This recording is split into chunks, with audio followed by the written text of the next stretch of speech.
you think that there's a sense how we were brought up and our traditions, the way we do things at home, in our communities, in our villages, and the way we were brought up in our church? How do you think that can be resolved when it comes to those gender-based roles and patriarchy and of course traditions, which are part of us in a way?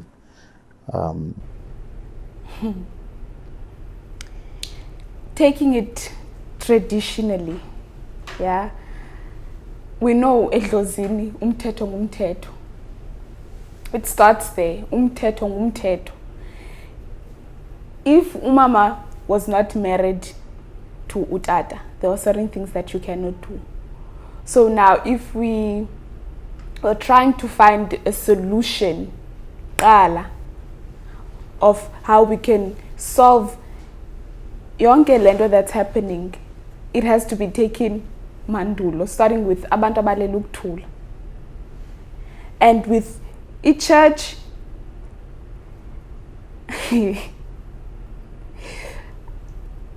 I'm sorry, but I find that there are things that are manipulated and taken in order for certain people to benefit.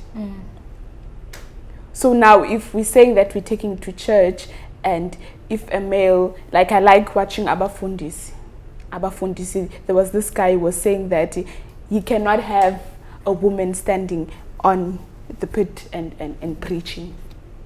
So if already the people in the higher are already having that mindset, then I don't know how long it will take. Yeah. But with these conversations, it's that drilling and instilling in the heads that I got right, we need to change certain things. And some people will be resistant to change because it has already benefited them. I think also culturally, it goes down to what our core beliefs are, and patriarchy is something that has come on such a long time that we haven't practiced a different way. And change, that level of change takes a conscious effort. We cannot just expect society to change if all of us are not changing every little habit, every little thing that contributes to this way of being. And like you were saying also, it starts when we are little, and it starts in understanding our value as human beings. And I mean this for girls and boys. And once we have a society where people actually see their own value, they don't need to devalue the next human being on a physical or emotional level. And it begins at home as well, with creating a space where we can discuss the things that are happening to us, the things we are experiencing, so that there is a level of prevention that can happen, especially if someone is having dark or violent thoughts. Do we just shun that person and saying, well, you're violent, so off you go? Or do we rehabilitate? Do we find avenues so that we can assist someone with that kind of issue?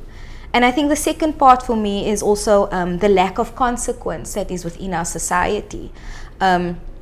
Just to speak to another personal experience, I have a friend who was raped in 2013, November of 2013. We are in 2021. Her case hasn't been brought forward. That person hasn't been arrested.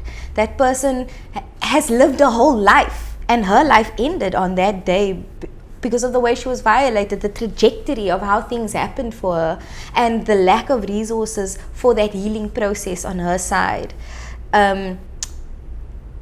It reinforces that if there's no consequence for being violent towards another human being, you can do it again.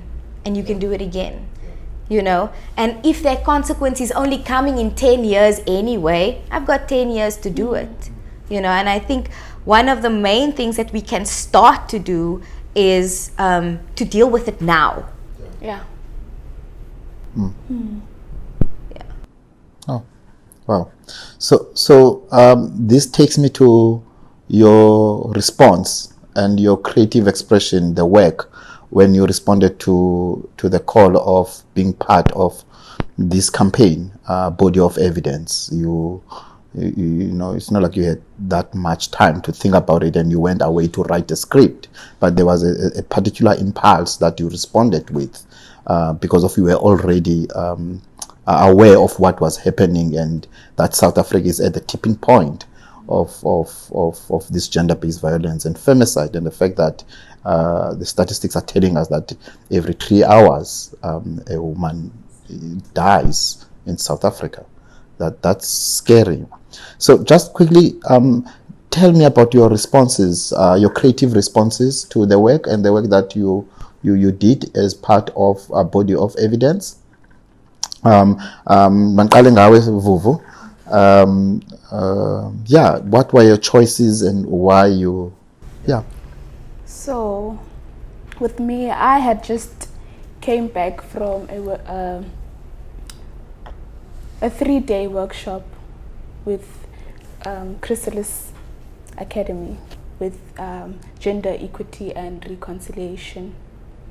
And the one thing that I took out of the sessions that we had with them is never tell your story from a victim's point of view. So already when I was asked by Ubutmandla that I need to choreograph something, I was already like, I don't want to tell it from that side of this of the story. I don't want to play victim. I want to bring something that will bring light, hope in it, hence the balloons in my piece. Yes. So, and I had a question. With all these locations that people were raped and killed at, who goes there and picks their spiritual being? Because some of them are killed there, and we know that in the Xhosa culture you will go there and tata umzimba ngokomoya so that they will go to the resting place peacefully. So I had that question in mind, and I also wanted to cleanse the space, hence ubisi and just wearing all white, and I had Bekile with me. So it was just a question of who cleanses the space. Are they truly resting? Were their spirits taken from the locations that they died at? And the message of hope at the end, the colorful balloons which would represent childhood, hope, love, peace. Yeah. And just quickly about the location, which was very specific.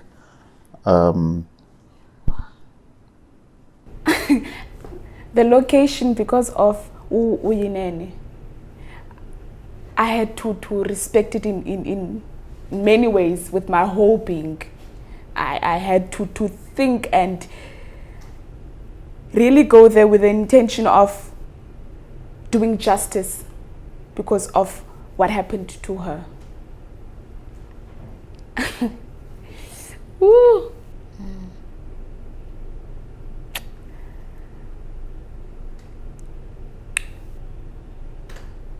And I know it's in my head already. Like when I think of a post office, I don't see it with the intention that it was built for.